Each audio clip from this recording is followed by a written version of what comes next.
What's going on, guys, and welcome to today's video. And today we are going to be doing the next small kind of free mod here on my new to me 2019 ZX6R, and we are going to be making the exhaust breathe a little bit better.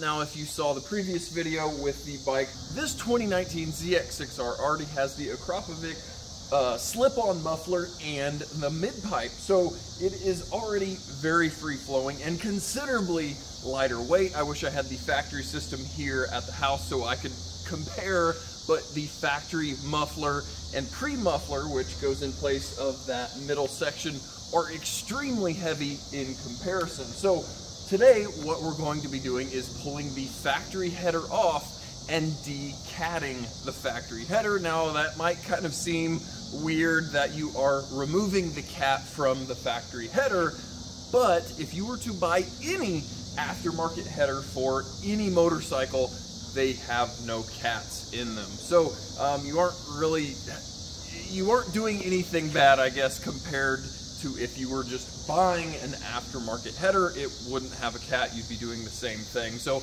I'm going to save myself a ton of money by just decatting this factory header, and then we'll be flowing a little bit more. And my previous ZX6R, after the decat, was able to shoot flames at night. Now, no, they weren't outrageously long, huge flames, but on throttle, you'd kind of roll off throttle, roll back into it, and you could get some cool pops and bangs and occasional fireball out of the exhaust. So I've got new exhaust gaskets ordered for this thing because I found that they are kind of one-time use. Once you crush them, they are, you know, smashed and don't really seal good again. So I picked up 4 new header gaskets, the 4 gaskets that go up on the cylinder head. So I'm going to get this into the garage.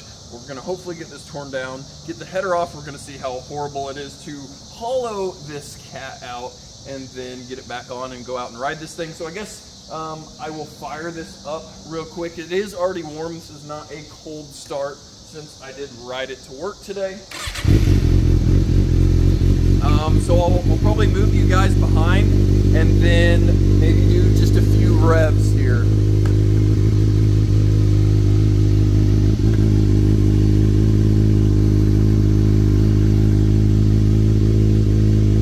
Now, guys, I have no clue how well you're going to be able to hear the difference between now and when we're done. It may not show up at all on camera, but again, we are warm motor right now after riding it home, so we'll do a couple of quick revs before we push this thing in the garage.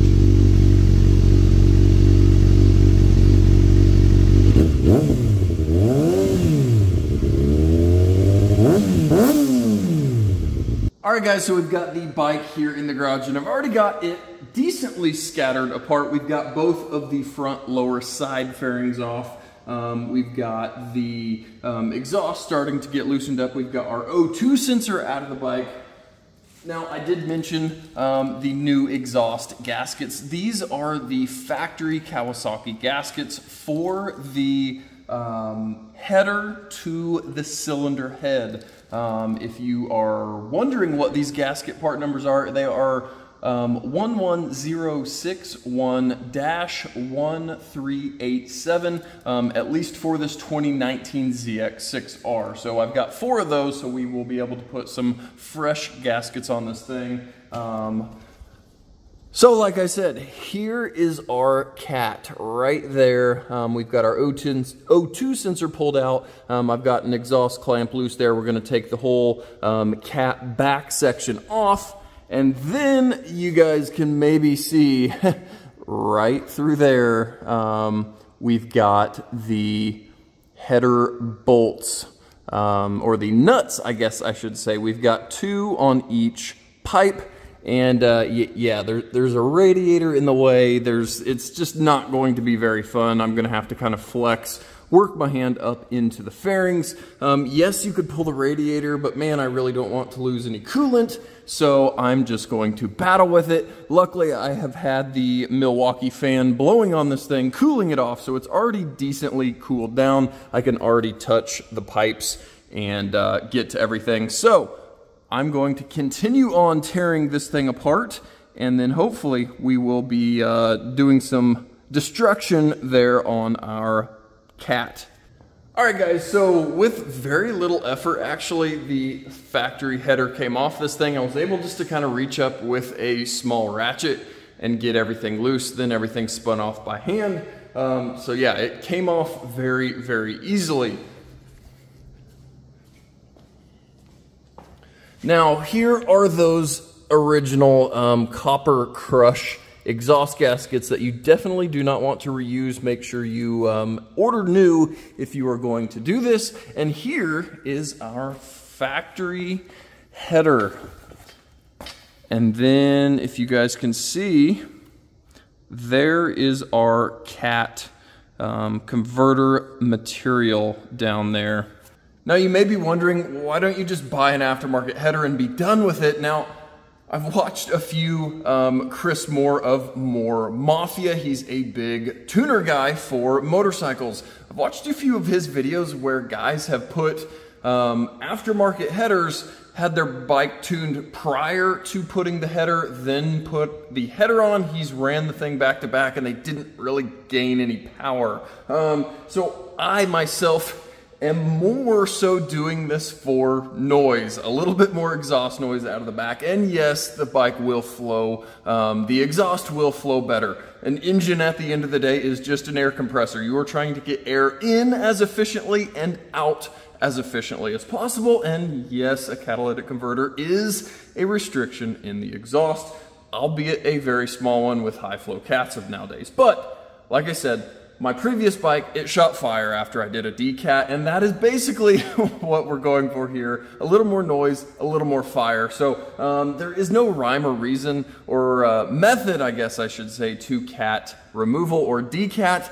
It's just beating and prying, hammers, picks, screwdrivers, drills. It is a very messy, tedious job, but once you get it all out of there and get it raked out, it is definitely going to flow a little bit better. So I'm going to throw you guys up there and I'm going to start beating on this. I don't even know if I have all the tools here to do it or if I'm going to need to take this to work tomorrow and beat on it with some larger tools, but we will see what I can come up with here tonight.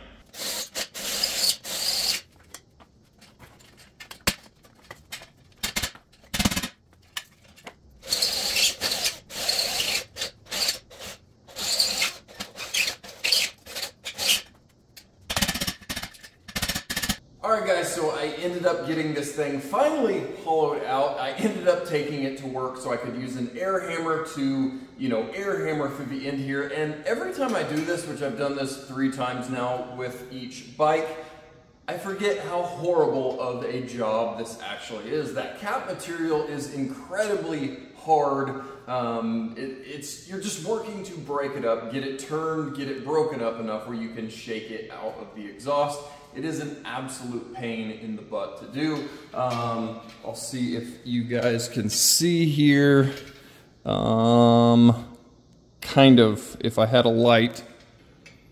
So there, you guys can see all of the scuffs and scratches all over the side where that used to be. And now this thing is obviously very much a open header, like an aftermarket header would be. Now, like I said, I ended up with the air hammer. Now, be very careful with the air hammer with a long bit. This material is very thin.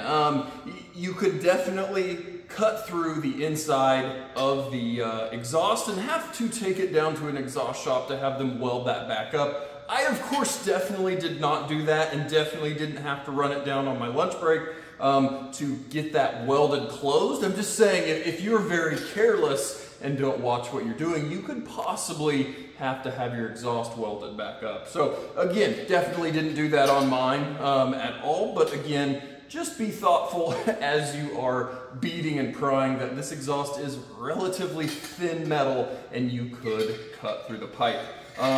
So I'm going to get my new exhaust gasket slid on and work on getting the exhaust thrown back on this thing.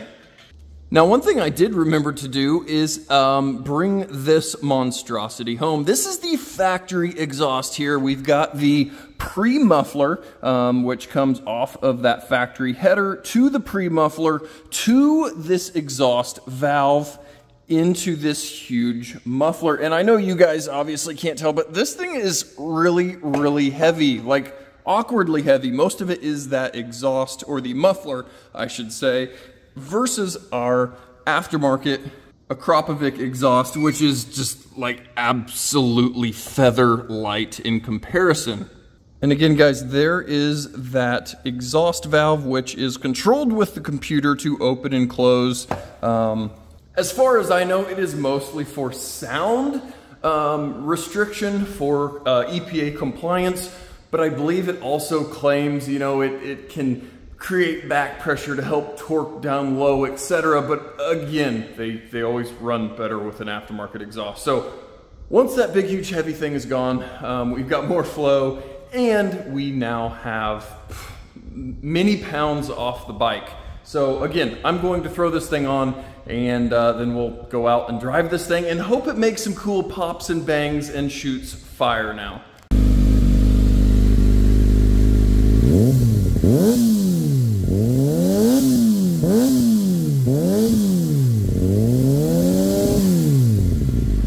Alright guys, as you can see, we are back in a little POV action here on the conclusion of the motorcycle exhaust, and I'm going to be honest with you guys, I have been riding this thing for multiple days after throwing this thing back together, and yeah, it doesn't really sound much different. And again, it's going to be hard for you guys to compare, but it is very, very similar. Now, it does have probably a little more drone or tone difference, but I honestly have no clue how much that's going to come up on camera. But yes, what I thought I would do, since it truly does not sound that different, is POV on my horribly boring ride into work. And apparently I am like out of fuel too, so that'll be a fun ride in here. Let's see, how many miles have we went? 126. So we've got about 26 plus more miles or so. So I guess with you guys riding along, I'm gonna have to keep my road rage to a minimum so I don't look like a horrible person. So no, I'm joking. But there is currently some very ridiculous road construction on the main highway here just outside of the house. So we've got to take a little detour of a very special route to more efficiently get to where we're going. So that'll we'll be doing our Isle of Man here to get where we need to go, because otherwise it is backed up for like multiple miles. But real quick, back to the exhaust. Yeah, I mean, it sounds very similar. I assumed, like my previous ZX6R, it was going to be considerably more rowdy, but I had a different muffler setup on that bike. So I'm assuming just the differences in the muffler are keeping it different, I guess, if you will. So, but no, I am able now to get a few little pops and bangs, but yeah, it still just is not quite as rowdy as the previous exhaust was. So here's our first thing. Instead of getting on, ooh, you guys are probably blinded here. Welcome to my world now every single day going to work. Instead of getting on the main highway, which is right, obviously a little bit to our left, that thing is down to 1 lane for road construction, so it's normally backed up like a whole mile. So we are taking the scenic route, if you will, which is this little access road across the highway. We normally don't have a Jetta going slow in front of us, and you're able to kind of move quickly down this road. We are doing a quick glance behind us because there was a weird looking car, but yeah, so I take this little access road because as you can see, the highway is now pretty much backed up to where we are all the way down to the light. So we are going to, like I said, take the scenic route because I can't get myself out of bed early enough to get to work on time. So we need to make up every minute we can. So what we'll typically do is rip across here.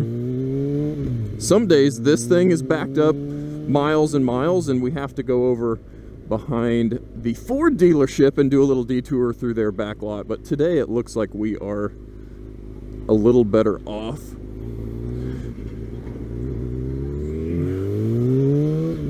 Yeah, so we were able to duck in there. Normally, like I said, there is a Ford dealer right over there, and yeah, I've normally got to duck over there, go in their back lot, then you can cut out on the frontage road, go up another stoplight, and finally make your way onto the highway. It's a whole ordeal because all of this lovely road construction that I hope you guys are able to see because that sun is absolutely killer. But yes, this is the extent of my commute. A completely flat, no turns, no nothing. It is absolutely killer on sport bike tires, or I guess any motorcycle tire for that matter. Just absolutely no turning, no leaning, no nothing. You're just absolutely wearing out the center of that tread. Oh, goodness gracious. And that quick shifter is still just an absolute blast. Probably my favorite thing about the bike, but one thing I do need to bring up about the quick shifter, I don't think I talked about it previously, but the quick shifter, the time that the quick shifter kills fuel to make the shift is like really awkwardly long, and the faster you are driving, or the higher RPMs I guess I should say, the longer it feels like it delays and goes back into throttle. Don't know if that makes sense, but one of the things the aftermarket tuner companies do is shorten the window in which the throttle or the fuel cut happens during a quick shift, and apparently makes it like a million times better. So I wasn't in any rush to get a tune on the bike, but man, the more I am now shifting, you know, the few times I have done the quick shift at a very high RPM, it is pretty darn noticeable with the, you know, heavy lag or the longer spacing, I guess, if you will, on the fuel cut for the quick shift. So that may need to happen sooner than later, and definitely needs to happen before we go to a drag strip or a road course, because it's a little herky-jerky during a shift. But on the street, it's amazing. I love it. It's great. But yes, but no, this is the extent of my daily commute. Now we've got 1, 2, 3 lanes of traffic, and it's normally just pretty packed, and you're just flowing with traffic. You know, I of course never am swimming through traffic. No, I'm not lane splitting. Lane splitting is not legal here in Kansas, but on a motorcycle, you're able to shoot the gap, if you will, and have it be considerably smaller, obviously, than if you were in a car. But no, I for the most part am not doing horribly dangerous maneuvers. Yes, you know, like that gap right there, you could cut through, you know, without completely angering everybody on the road. But no, we do have pretty heavy highway patrol, or excuse me, Wichita Police Department is pretty heavily involved with monitoring on this road. So you've got to be very careful and definitely know where the spots are that they normally will hide or not if you're going to roll into any throttle and do anything. But I mean, sometimes traffic is flowing very well. We are flowing, I mean, I'm flowing with traffic. There's 100 cars in front of me and I'm doing 80 in a 60. So it just kind of depends on the day. But I mean, do I want a 20-mile-an-hour over ticket? No, absolutely not. But if I wasn't doing 20 over right now, I'd be getting ran over. So it's very hit and miss on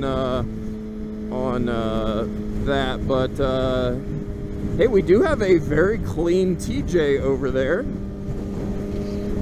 Gotta respect a clean TJ out buzzing down the road.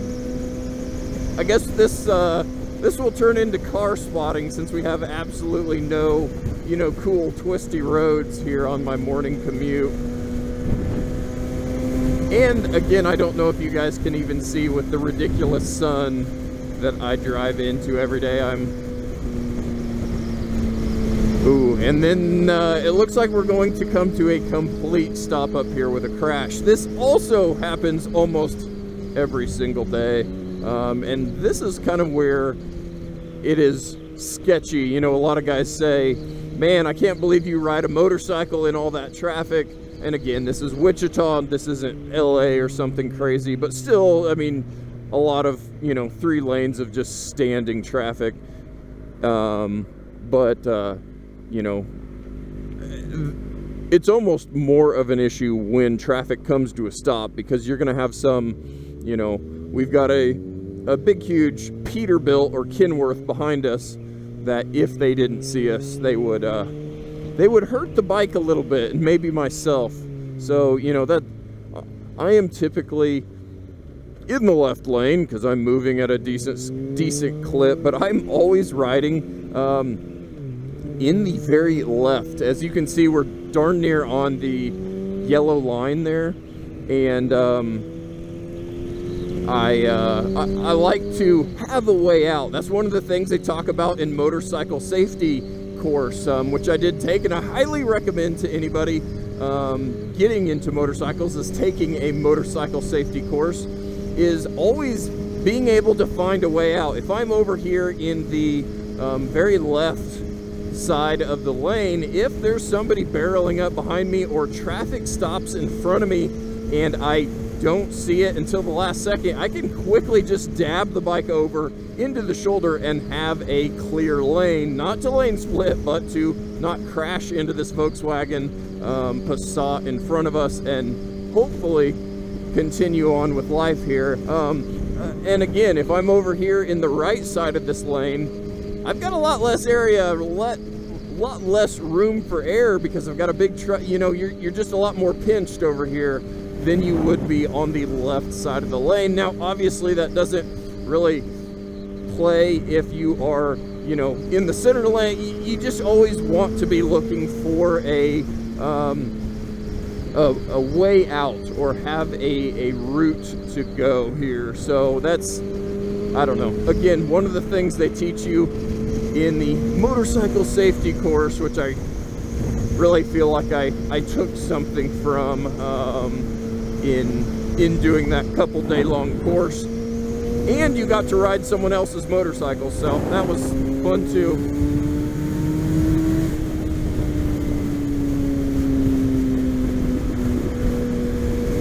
But back to the exhaust. Other than it being a teeny bit, a little bit more tone, a little bit more teeny bit of something, I am able to get a few pops and bangs if I, you know, am heavy under throttle, a lot of RPM, let the RPMs fall back down, and then kind of start to roll back into the throttle.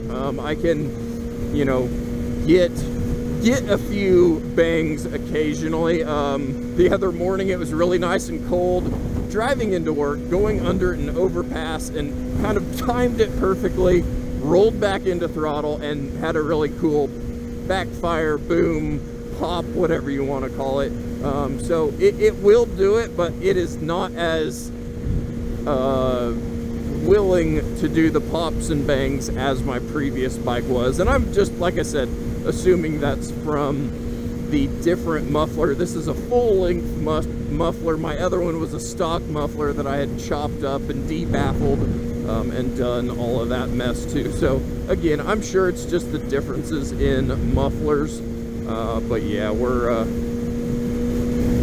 we are enjoying a teeny bit more volume, and hopefully the bike is enjoying, you know, the increased flow, if you will, of the exhaust. It's got to be moving air better with that cat had the two plates. There was, you know, the round disc, and then there was another one in front of it, both of them, you know, inch and a half in depth. So, you know, 3 inches of cat material, restricting my high performance 600 airflow, or exhaust flow, I should say. So I don't know, it's got to be something, considering every single aftermarket header does not have, obviously, a cat in it. So that's why, again, you normally, you know, it's kind of frowned upon removing a cat from any vehicle on the road, but a motorcycle, if you're buying an aftermarket header, there's no cat in it. So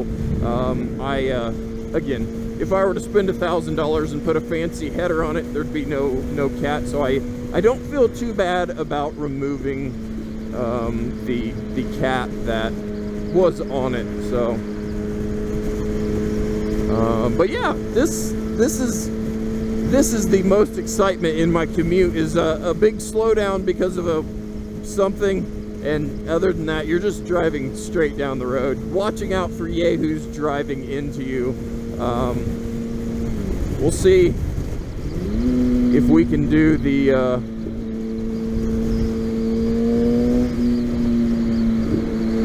yeah, again, I know that's not going to pick up on camera. I did downshift a couple under that overpass, and just when I rolled back into throttle, you could hear just a little burble, little pop, little crack. And yeah, so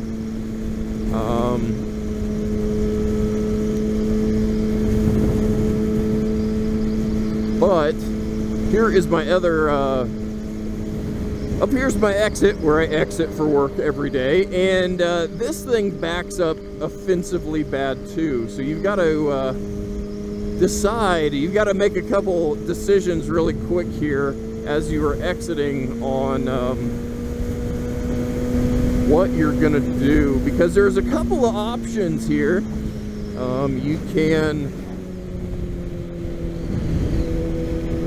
jump into the Toyota dealership's parking lot, cut through, go around.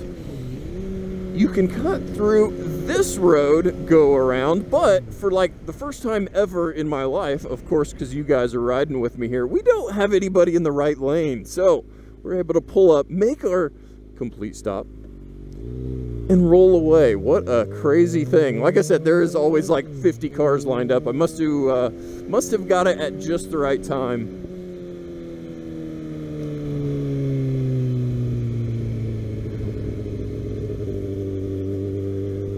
And now we're here in the parking lot of Broken Dreams. A lot of broken cars sitting around here.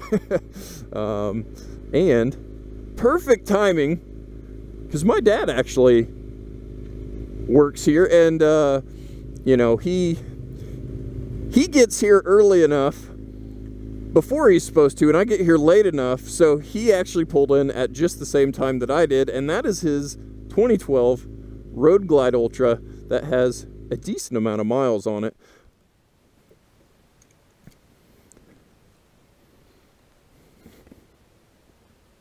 So guys, that was our quick, or not so quick, drive into work on my very flat, boring drive. So yeah, I'm going to go into work and try to put an engine into a Jeep Renegade today. And yeah, so we'll hopefully have a future video, maybe hearing or getting a little more pops and bangs out of this exhaust once I get it a little more dialed in and figured out. But until then, guys, thank you so much for watching, and we'll catch you guys next time.